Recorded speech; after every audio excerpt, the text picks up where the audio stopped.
महाराष्ट्रात मराठा समाजाला वगळून राजकारण करता येत नाही ही अपरिहार्यता आहे। एकनाथ शिंदे हा हिंदुत्वाचा चेहरा आहे आणि अजित पवार हा मराठा समाजाचा नेता आहे। अजित पवारांनी हिंदुत्वाची जर लाईन टो केली तर त्यांचा ह्या आघाडीत येण्याला काही तसा अर्थ नाही। मनोज जरांगे सारखी व्यक्ती उभी राहते आणि तिच्या मागे शेकडो हजारो तरुण उभे राहतात। याचं मुख्य कारण आहे की तो चेहरा कोणी असेल तरी आता चालणार आहे आम्हाला। भारतीय जनता पक्षांनी हिंदुत्वाची जी वोट बँक बांधली ती मूलतः ओबीसींबरोबर बांधलेली आहे। संपूर्ण भारतच मंडल 2.0 च्या दिशेने वाटचाल करते।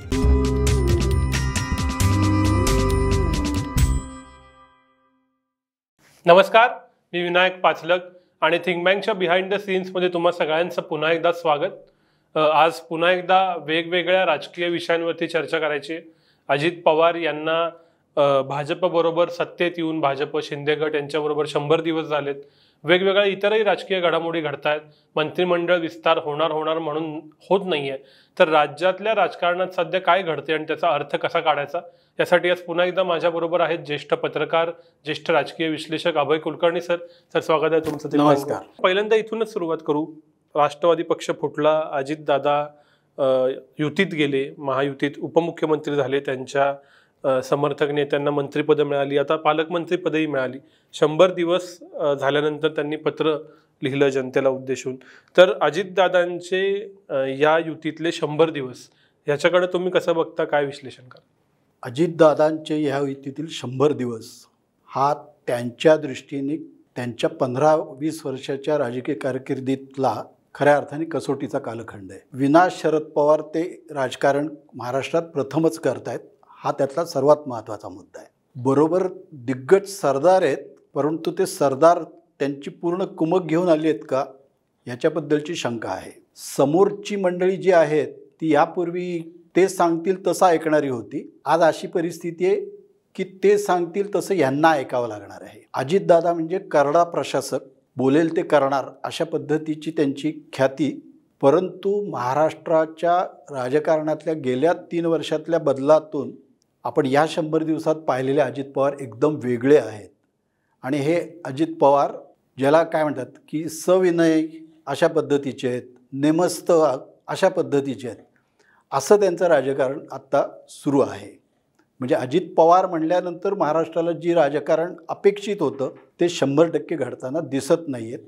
ते दिसलं फक्त मंत्रिपद मिळवण्यासाठी किंवा पालकमंत्रीपदाचा हट्ट धरण्यापुरतं, पण संपूर्ण प्रशासनात किंवा धोरणांमध्ये अजित पवार व्यापून राहिलेत असं चित्र अजून तरी नाही आहे। महाराष्ट्राचं राजकारण 2019ला जे ज्याला आपण मग काय म्हणतो फ्लुइड झालेलं आहे, तर ते अजून सेटच झालेलं नाही आहे। आणि ते सेट जर झालं नसेल तर प्रत्येकजण त्याची जागा शोधण्याचा प्रयत्न करेल।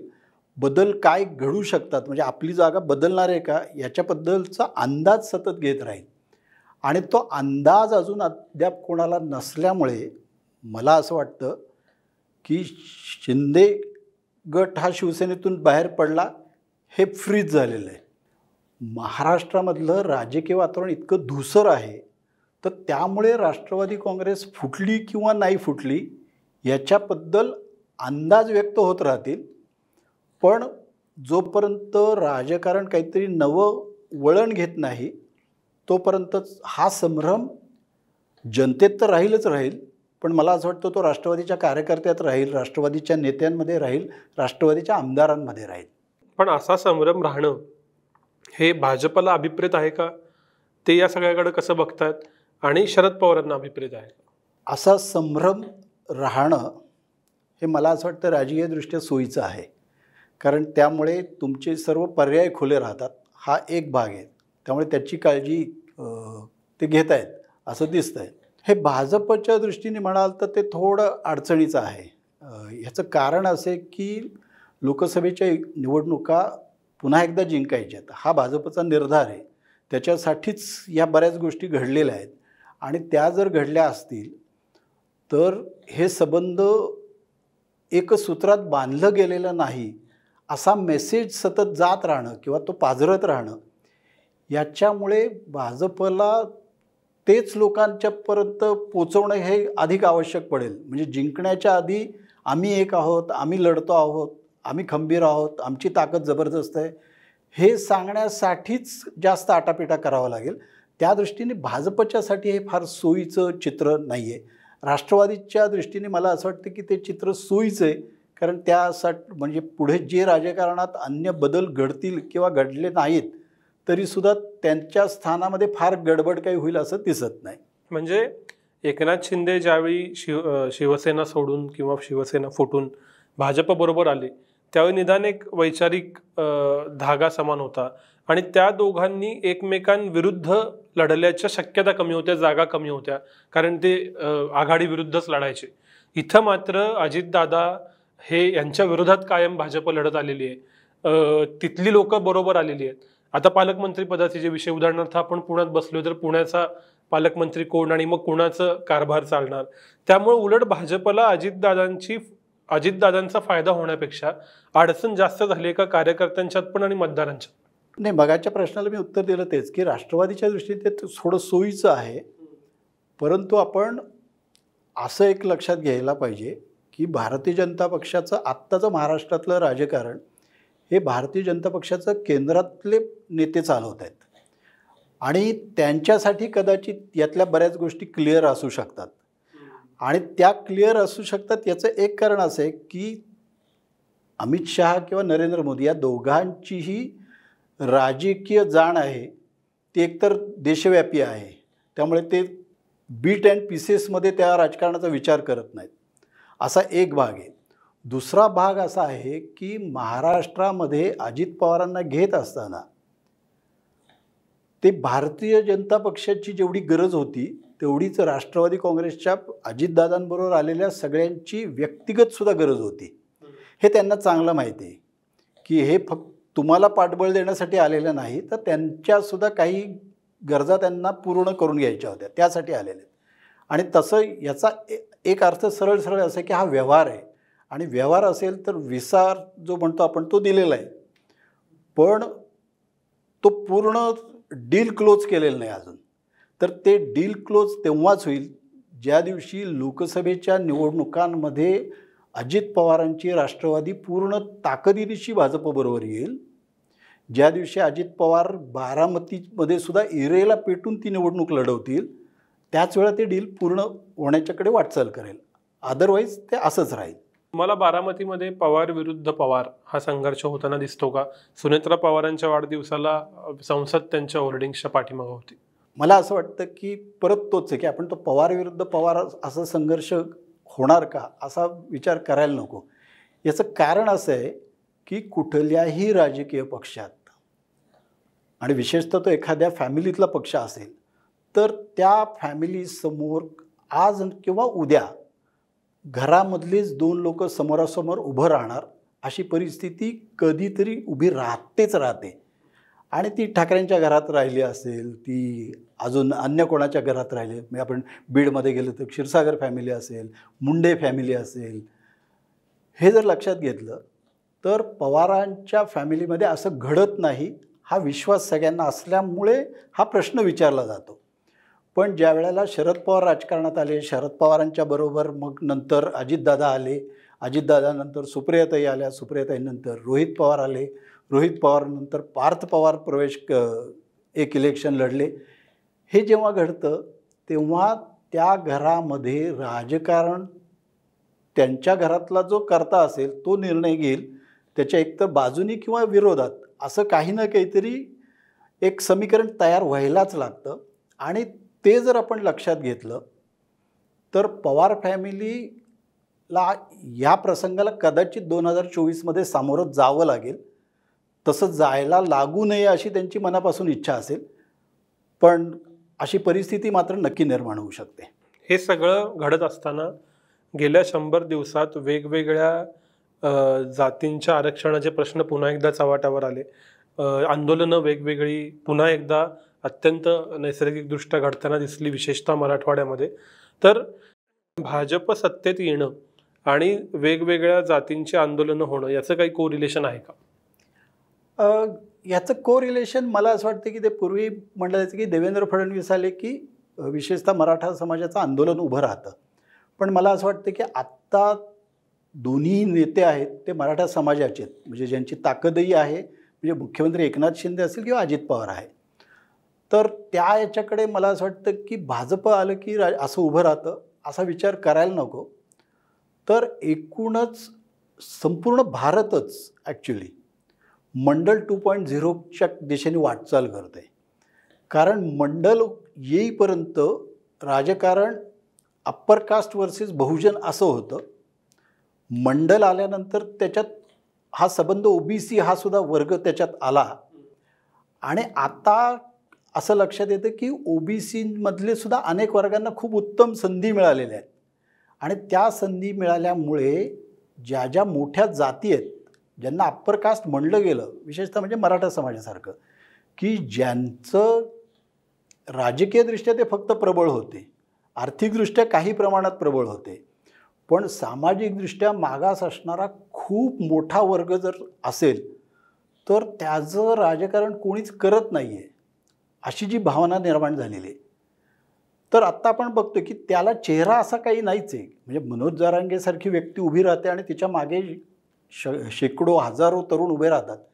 याचं मुख्य कारण आहे की तो चेहरा कोणी असेल तरी आत्ता चालणार आहे आम्हाला, पण आमचा विषय कोणीतरी जर मांडत असेल तर आम्ही त्याच्या मागे उभं राहतो असं ते दिसतं आहे.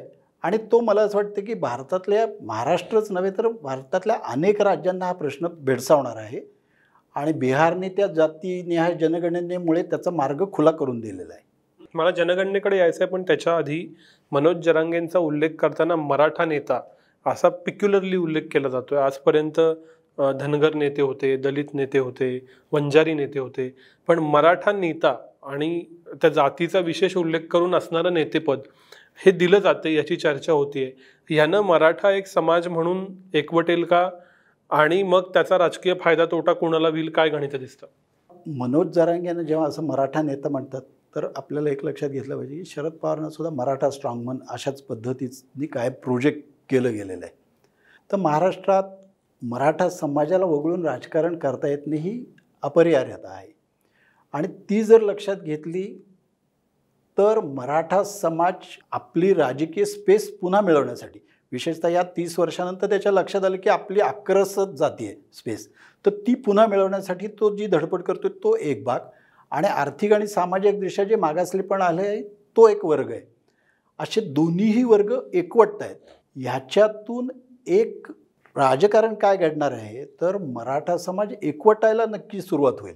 पण मराठा समाज एकवटत असताना महाराष्ट्रामधल्या कुठल्याच राजकीय पक्षाकडे मराठा नेताने अशी परिस्थितीच नाही, एक्सेप्ट प्रकाश आंबेडकरांचा पक्ष सोडला तर. तर हे सगळ्या अन्य राजकीय पक्षांमधले नेते त्यांच्या छताखाली येतील का हा एक प्रश्न आहे. म्हणजे मराठा समाजाने आता आपल्यासाठी राजकारण करायचं असा निर्णय घेतला आहे का याच्याबद्दल मला अजून साशंकता आहे. असा एक भाग आहे.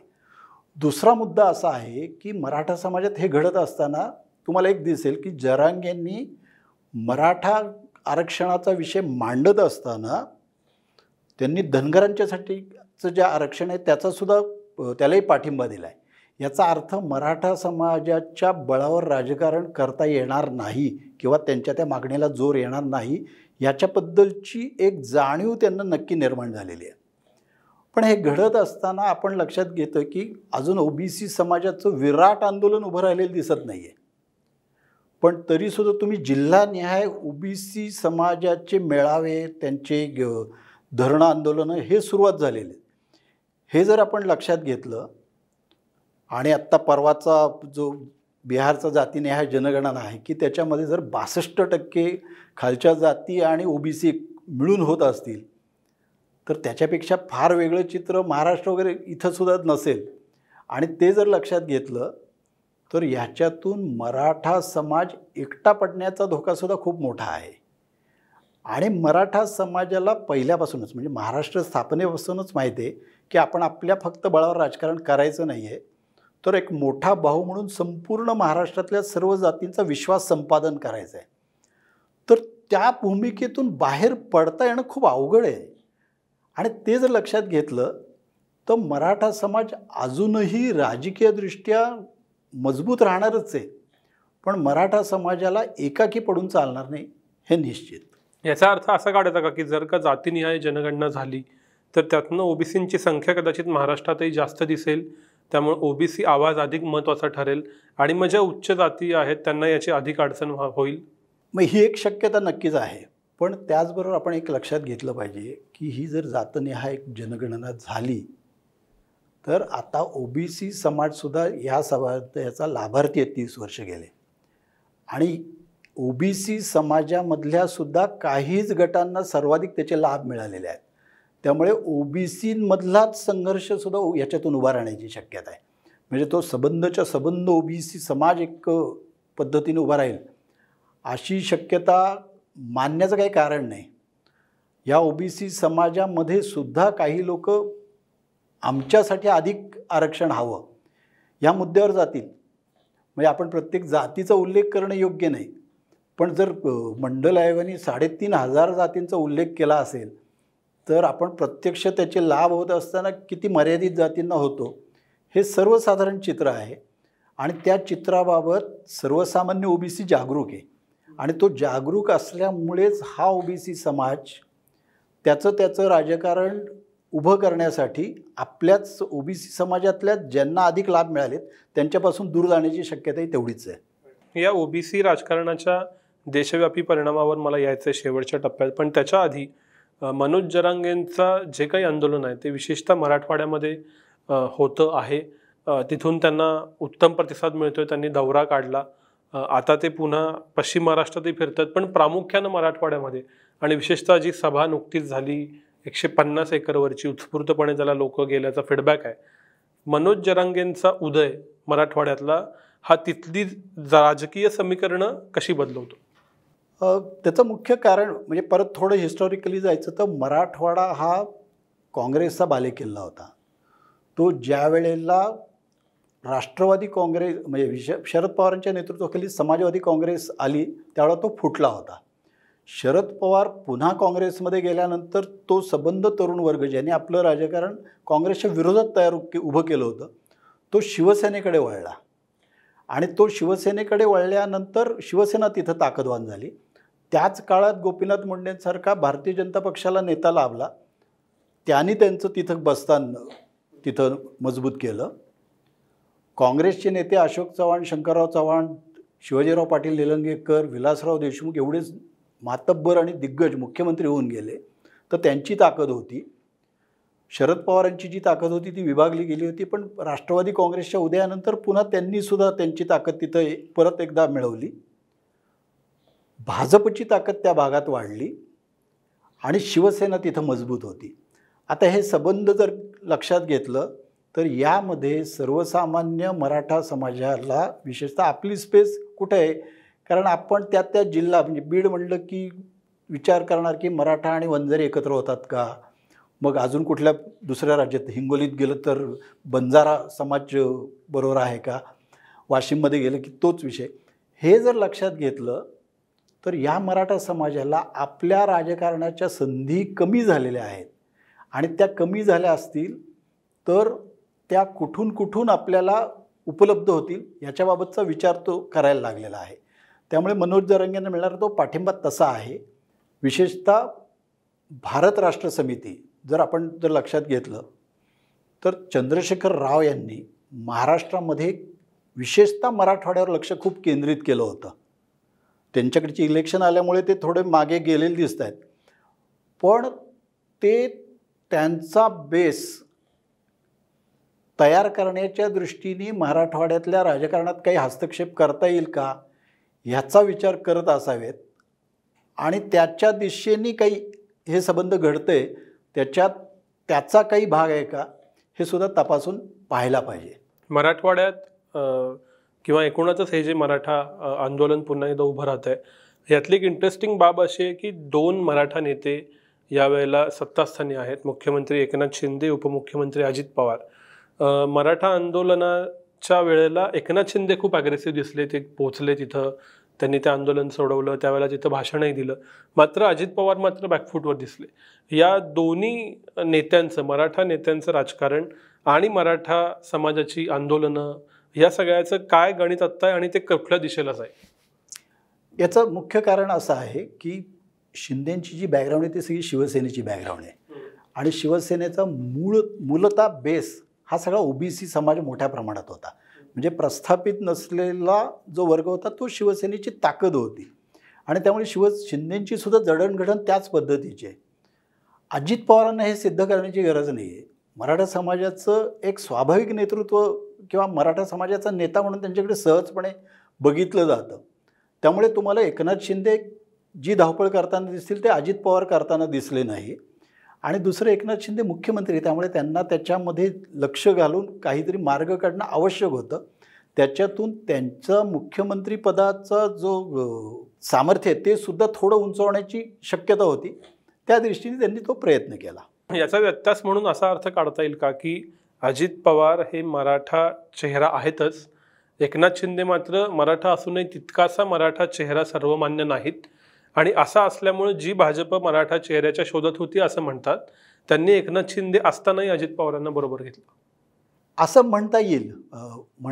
ह्या दृष्टीने तेच आहे की एकनाथ शिंदे हा हिंदुत्वाचा चेहरा आहे आणि अजित पवार हा मराठा समाजाचा नेता आहे.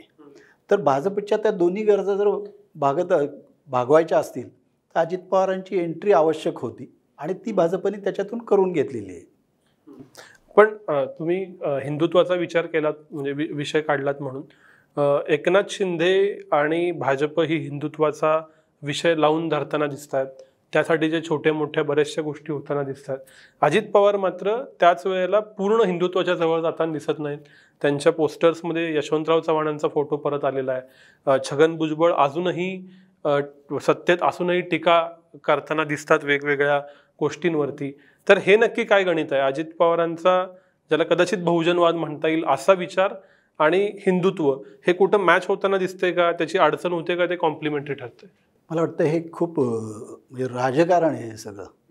म्हणजे जसं उद्धव ठाकरे शिवसेनेचा विचार बाजूला टाकून महाविकास आघाडीवर गेले, तरीसुद्धा आता 4 वर्षानंतर सुद्धा ते सभेतलं पहिलं वाक्य माझ्या तमाम हिंदू बांधवांना हे जे बोलत आहेत, तर त्यांना ती हिंदुत्वाची मतपेढी काही करून थोडीशी तरी आपल्याकडे शाबूत ठेवायची आहे.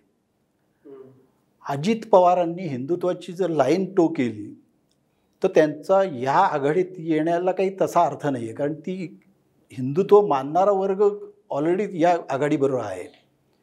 पण जर समोरच्या आघाडीला काहीतरी छेद द्यायचा असेल, त्यांच्यात खिंडार पाडायचा असेल, तर अजित पवारांनी या पद्धतीची बहुजनवादी भूमिका घेणं हेच अधिक सोयीस्कर आहे. आणि त्या दृष्टीने मला असं वाटतं की त्यांनी त्यांचा ऑडियन्स केटर करावा ही भाजपची अपेक्षा असणार आणि त्याच दृष्टीने त्यांचे प्रयत्न चालू आहेत. शेवटचा देशाच्या प्रश्नाकडे जायच्या आधीचा पेनल्टीमेट प्रश्न की या सगळ्यात मंत्रिमंडळाचा विस्तार अजूनही रखडलेला आहे. आपणही बोलेपर्यंत आधी सोमवारचा मुहूर्त होता, मग बुधवारी होईल असं सांगण्यात आलं होतं. आज आपण शनिवारी संध्याकाळी शूट करतोय. शिंदे गटातले काही लोक इच्छुक नाराज आहेत. भाजपला असं वाटतं की आपण सत्तेत असून सत्ता आहे का नाही, तर का रखडला असेल मंत्रिमंडळाचा विस्तार? त्याचं काय होईल? खरंच होईल का विस्तार? काय वाटतं? मला असं वाटतं की ज्या पद्धतीने सरकार स्थापन झालं आणि त्याच्यात एक एक इंडक्ट होत गेलेले आहेत, तर ते लक्षात घेताच ते मंत्रिमंडळ विस्तार करणं हे खरोखरच शिवधनुष्यचं आहे. आणि ते ज्या पद्धतीने लांबवत नेलं आहे त्याच्यातून सर्वजणांची मानसिकता त्यांनी अशी केली की होईल किंवा नाही होईल.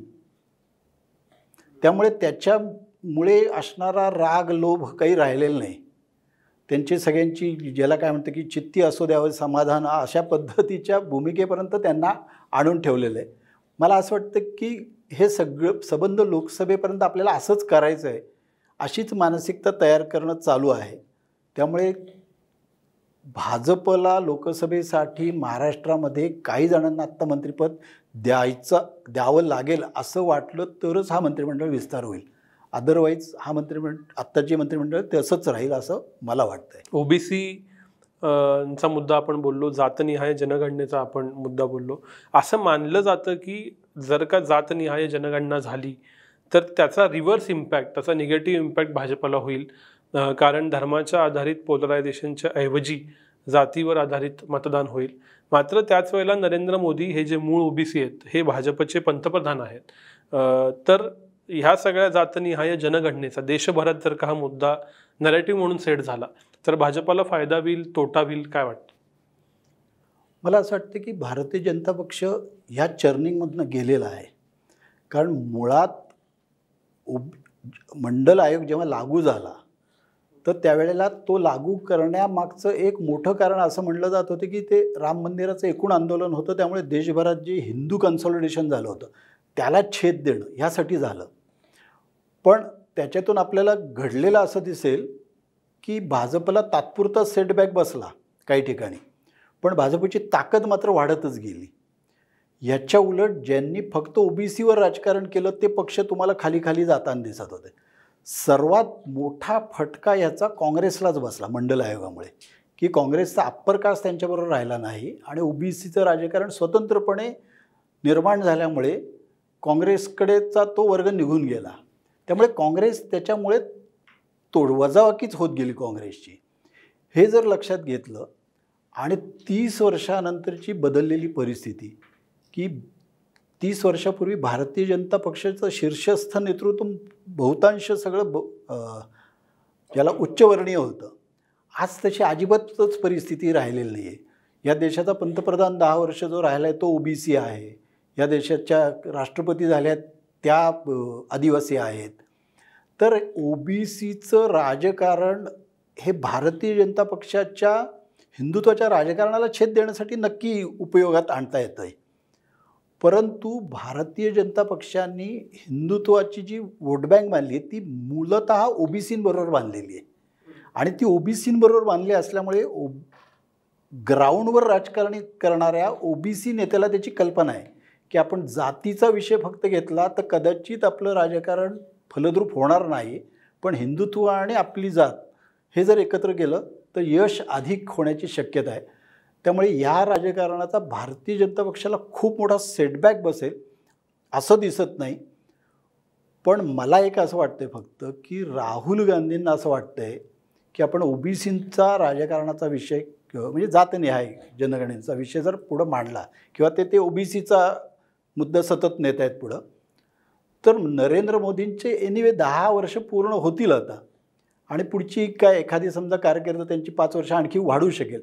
पण त्याच्यानंतर ह्या देशातलं ओबीसींच्या राजकारणाचा केंद्रबिंदू आपण असूया असा विचार करून ते हा मुद्दा मांडत असावेत. कारण त्यांना भाजपला ते छेद द्यायचं आहे, त्याचबरोबर ओबीसी जातींमुळे जे राजकीय पक्ष उभे राहिले आहेत जे आज काँग्रेसबरोबर अलाईन आहेत इंडियामध्ये, तर त्यांचंसुद्धा राजकारण त्यांना थोपवायचं आहे. हाही मला त्याच्यातला भाग दिसतो आहे. वन लाईनर प्रश्न शेवटचा. 30 वर्षापूर्वी मंडल विरुद्ध कमंडल होतं, आता मंडल प्लस कमंडल होईल का? मंडल प्लस कमंडलच आहे आत्ताचं राजकारण. म्हणजे मी जे मगाशी म्हणलं की ओबीसी आणि हिंदुत्वाची जी बांधली गेलेली गाठ आहे तर ते मंडल प्लस कमंडलच आहे. 30 वर्षानंतर आपण हेही लक्षात घेतलं पाहिजे की जेव्हा मंडल आयोगाच्या शिफारसी आल्या त्याचे जे त्यांनी मांडलेले विषय होते, विचार होते की ज्या समाजामधले 25% विवाह 17 वर्षाखालील मुलींचे होतात, ज्या समाजाला पाणी आणण्यासाठी म्हणजे पिण्याचं पाणी आणण्यासाठी अर्धा किलोमीटर चालत जावं लागतात, असे सगळे निकष होते. आज हा सबंध समाज आपल्याला एकूणच वर आलेला दिसतो आहे आणि त्यामुळे तो तेवढ्या जबरदस्त अस्मितेने उतरेल का याच्याबद्दल, कारण एक आर्थिक वर्गसुद्धा तयार झाला आहे आता, म्हणजे तो जातीनिहाय असेल पण त्याचबरोबर इकॉनॉमिक क्लाससुद्धा तयार झाला आहे आणि असा इकॉनॉमिक क्लास पुरेसा झालेला असल्यामुळे देशामध्ये ह्या संदर्भामधलं चित्र फार असं विदारक होईल असं वाटत नाही. उलट सामंजस्याच्या राजकारणाला थोडा वेग येईल. येस सर, तुमचे खूप खूप आभार. एकाच वेळी राज्यातली सध्याची परिस्थिती आणि केंद्रातली ट्रेंड्स याच्याविषयी चर्चा करता आली. परत बोलूच, अशा पॉलिटिकल डेव्हलपमेंट होतील, पण आज इथंच थांबूया. धन्यवाद.